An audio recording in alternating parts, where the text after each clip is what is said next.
Today I'm talking about the Dead Kennedys. If fiction progress is ours once more, now that we have the new to our bond, and I cut and clean and get things done.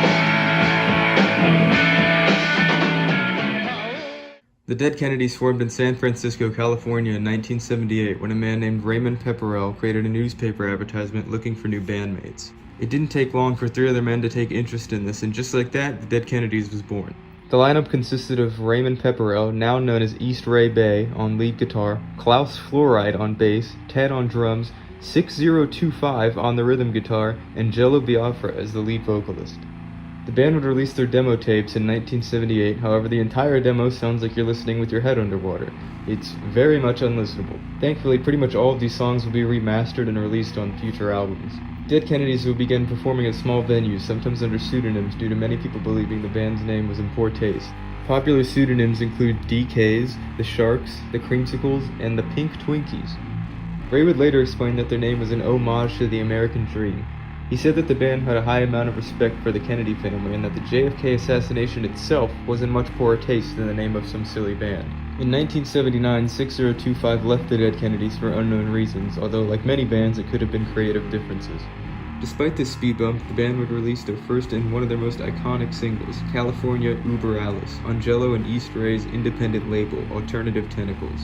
This was followed by a second single shortly after, titled Holiday in Cambodia, in early 1980. In June of 1980, the band recorded their debut album, Fresh Fruit for Rotting Vegetables, which was released in September of that year.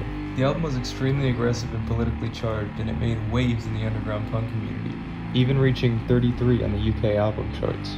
The album has many great songs, including their first two singles, with Holiday in Cambodia easily being the most listened to song on the entire album. This album would also birth one of their most controversial songs, titled I Kill Children, and the lyrics are not subtle at all, from the perspective of a serial killer, literally just talking about how he likes to kill kids for fun. After the success of their first album, the Dead Kennedys were invited to perform at the Bay Area Music Awards on March 25, 1980. The organizers said that the reason they invited them was to give the event some new wave credibility. They were expected to perform their hit song California Uber Alice and nothing else. And they did, for about 15 seconds. Early into the song, Jello stopped the band and said, "We got approved for adults now. We aren't a punk rock band, we're a new wave band." At the time, each band member was wearing a white shirt with a big S painted on it and a tie behind their neck, and after Jello's speech, they flipped their ties around, which formed a $sign when hanging over the S on their shirts. The band then proceeded to play a new song for the first time titled Pull My Strings, a song that made satirical attacks on the ethics of the music industry. The song was also never recorded for a studio release, although it did make its way onto a compilation album later. In early 1981, Ted left the band to pursue a career in architecture, although he did stick around to help find a replacement. In February of '81, that replacement would be found, a man named D.H. Peligro. During this time, East Ray Bay was also pressuring the rest of the band to sign to a major record label called Polydor Records. It's unclear how every member of the band felt about this, but Jello Biafra went on to say that he was prepared to leave the band if everyone else agreed to sign. Thankfully for him, Polydor Records refused to sign the band when they discovered that the title for their next single was Too Drunk to Fuck. The single instead was released independently under Alternative Tentacles in May 1981. And it actually caused a bit of controversy, as since the BBC did not want to get reaching the top 30 on the charts, otherwise they'd have to mention it on their music show, Top of the Pops. In the later half of 1981, the band recorded and released an EP titled In God We Trust, Inc. The EP was considerably harsher than their first LP, and Jello's lyrics were unapologetically blunt and to the point. The entire thing feels like a guy having a mental breakdown while he screams about everything that bothers him in the world. That's not to say that this was new, but this aggressiveness took it to a whole new level and perfected it. Even the cover of the EP was very blunt, that being Jesus crucified on dollar bills. The EP showed insane potential for what was to come and led to one of the most iconic punk songs, Nazi Punk's Fuck Off, which was an angry message to all the white supremacist bands popping up in the underground scene. In 1982, the band would follow this release up with their second full-length, Plastic Surgery Disasters. Once again, the band presented a very controversial photo for their album cover, that being a starved African child's hand cupped in a healthier, bigger hand. In terms of sound, this picks up right where the EP left off, resulting in a much angrier LP compared to Fresh Fruit for Rotting Vegetables. Despite most songs being fast-paced and pretty short, the writing is still top-notch, with each song brutally exposing another group of people for the bad things that they think and do. A good example is the song Halloween, which shits on people for only looking forward to certain events and holidays each year and just letting the time in between go to waste. The song Riot is probably the best song on the album. It's a nearly 6-minute song which tells a story about people giving into their temptations and being too ignorant to think about the consequences later. If you're looking to get into this band, this is definitely the album you need to start with.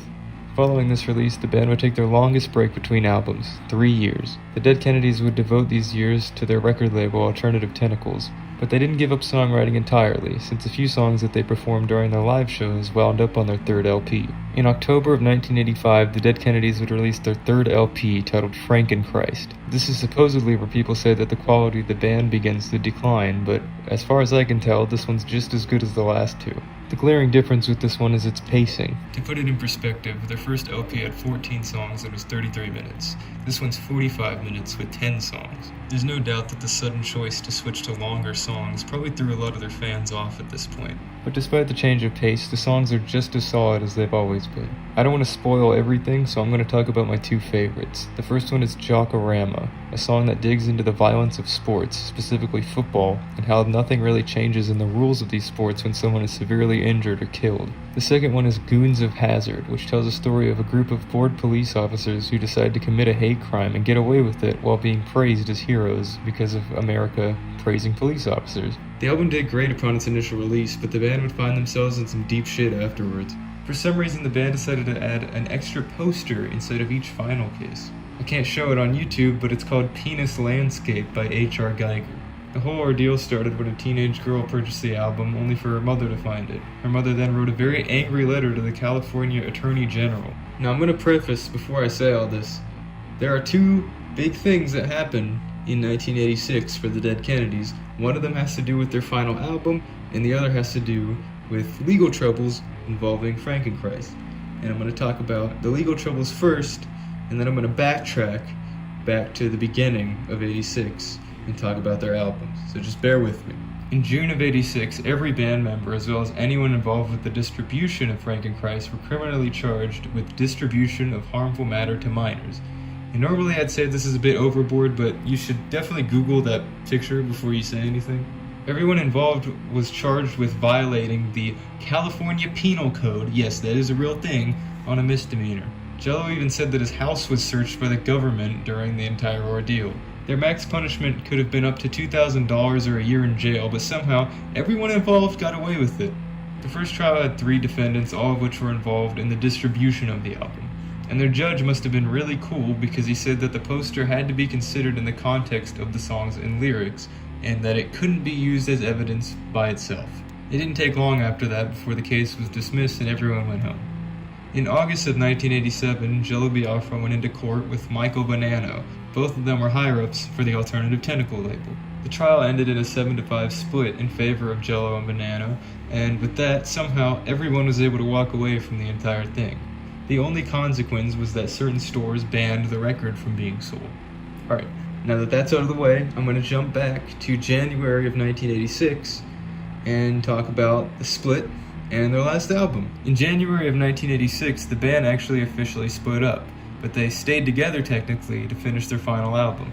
Jello has said that the main cause for this was an increasing disinterest in the underground punk scenes. Bands with really violent and toxic fans kept popping up more and more as the years went on, and it just made it really difficult to be a part of that community. And while I'm sure this was a reason, it's also far more likely that the main reason that the band broke up was because of disagreements with Jello Biafra. On February 21st, 1986, the band played their final live show, and for the rest of the year they worked in silence up until November, when Bedtime for Democracy was released, the final LP of the Dead Kennedys. Sadly, the Dead Kennedys went out with a whimper, as this would be their only pretty mid album. I'll say I was pleasantly surprised. I was expecting this one to just suck ass, but it wasn't the worst thing I've ever heard. It's clear that the band wasn't out of ideas, but having 21 songs that mostly sounded the same on a 48-minute album made it feel way longer than that. Despite the band being finished, their most iconic work would be released the next year. that being a compilation album called Give Me Convenience or Give Me Death, which has an incredible album cover, by the way. After this, things seemed to be over up until the late 1990s, when the former band members discovered they were being underpaid by Alternative Tentacles in terms of royalties. Now, given that Jello Biafra was the owner of Alternative Tentacles, this fell on him. Biafra claimed that it was just an accounting mistake, while the other three members felt that they had been scammed intentionally. In 1998, the three former members sued Biafra, and in May of 2000, the jury ruled in their favor, finding Biafra guilty of malice, oppression, and fraud. He was then forced to pay off the royalties and had to hand over the rights of most of the Dead Kennedys' music to the Decay Music Partnership. The stubbornness of Joe Biafra and the fact that he probably did all of this intentionally is a big reason I think that the entire band split because of disagreements with him. And obviously I can't prove anything. All I can say is that the entire thing was a massive shit show. In 2001, the band decided to reform with a new frontman named Frankenchrist.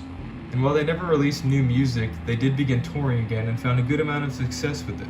Brandon stayed for 2 years before being replaced with Jeff Penalty in 2003. Penalty stayed until 2008 when internal conflicts caused him to leave. The next singer would be Ron Greer, who is still the singer to this day. For the next several years, the band just continued touring and doing their own thing.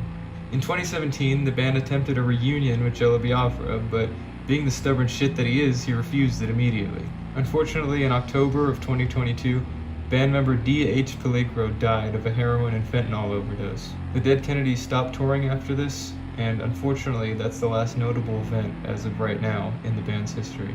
The Dead Kennedys were arguably the first real hardcore punk band, and they certainly rank up with the best. And even despite facing the unfortunate breakup that a lot of punk bands from that era faced, they were able to pick themselves back up and, more than a decade later, keep doing what they love. Except for Jello, because he's a dick. Now just bend the fuck over, and I'll fuck you with my boner. I'm so horny. You gotta suck it, just fucking blow me.